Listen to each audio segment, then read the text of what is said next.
नमस्ते, मी हेमा. तुम्हा सगळ्यांचं खूप खूप स्वागत. आज मी अंड्याची आमटी बनवते आहे. तर त्याच्यासाठी मी काय काय घेतलं आहे, तर त्याच्यासाठी मी ओलं खोबरं, एक टोमॅटो, एक कांदा, अर्धी हिरवी मिरची, अर्धा इंच आलं आणि 5-6 लसणाच्या पाकळ्या. आणि आता ते मी कढईमध्ये भाजून घेणार आहे.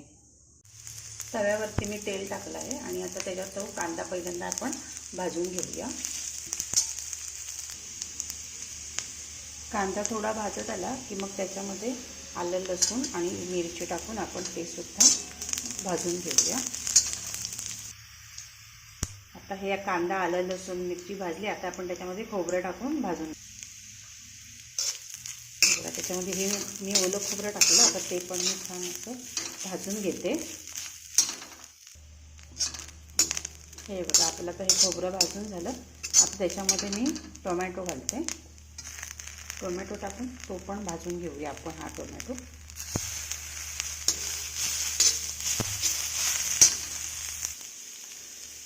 टोमॅटो खोबऱ्यात टाकला की गॅस आपल्याला बारीक करायचा आहे आणि बारीक गॅसवरती आपण हे टोमॅटो नरम होईपर्यंत भाजून घेणार आहोत. हे बघा, आपलं वाटप आहे भाजून झालेलं आहे सगळं आपलं हे. आता ते मी ताटलीत काढून थंड करून घेते. टोमॅटो पण नरम झाला आहे. हे बघा, आता हे आपलं भाजून झालं. मी ताटलीमध्ये काढून ते थंड करायला ठेवलं आहे. थंड झालं की मग आपण ते वाटून घेऊया. त्याच्यामध्ये मी थोडी कोथिंबीर आणि 2 चमचे सुकं भाजलेलं खोबरं त्याच्यामध्ये घातलं आहे आणि आता हे मी चांगलं बारीक असं वाटून घेते. मी अंड्याच्या आमटीसाठी 4 अंडी उकडून घेतली आहेत आणि थोडेसे हे ओले काजू जे हाताला मिळाले ना झाडावरचेच, ते ओले काजू सोलून गरम पाण्यातून ते हे करून ते काय घेतले आहेत. आणि 2 चमचे माझा घरगुती मालवणी मसाला आणि पाव चमचा हळद आपण हे घेतलं आहे. आता चला आमटी करूया. मी कढईमध्ये तेल घातलं आहे आणि आता ते तेल थोडं तापलं आहे. तर तेल थोडंच गरम असतानाच त्याच्यामध्ये आपण हा मसाला आणि हळद घालून घेऊ आणि ढवळून घेऊया. हा मसाला तेलावर परतून झाला. मग आता आपण हे वाटण करून घेतलं होतं ना, ते वाटण आपण त्याच्यामध्ये टाकून घेऊ.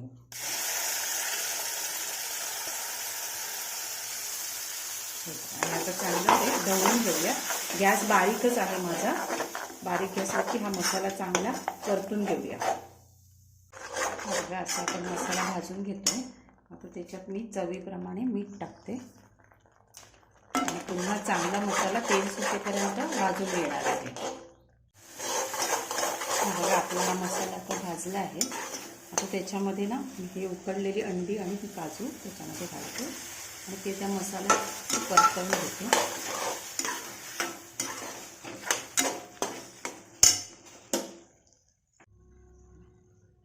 हे बघा, हे सगळं परतून घेतलं. आता मी हे चांगलं थोडं कोथिंबीर घालून पुन्हा एकदा परतवून घेते आणि आता आपण त्याच्यामध्ये हे गरम पाणी ओतणार आहोत. आपल्याला किती पातळ रस्सा हवा त्याप्रमाणे त्याच्यात आपण पाणी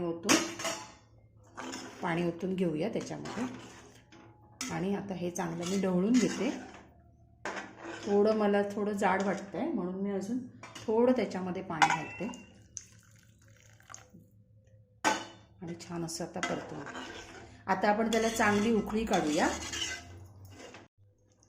हे बघा, आपली आमटी उकळते आहे.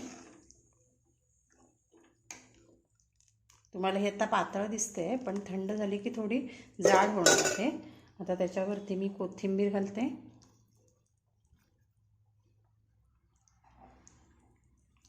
आणि ढवळून घेते. एक उकळी काढून घेते कोथिंबीर घातल्यावर. अशा प्रकारे आपली अंड्याची आमटी तयार झाली. मी गॅस आता बंद करते. चला वाटीमध्ये काढून घेऊया.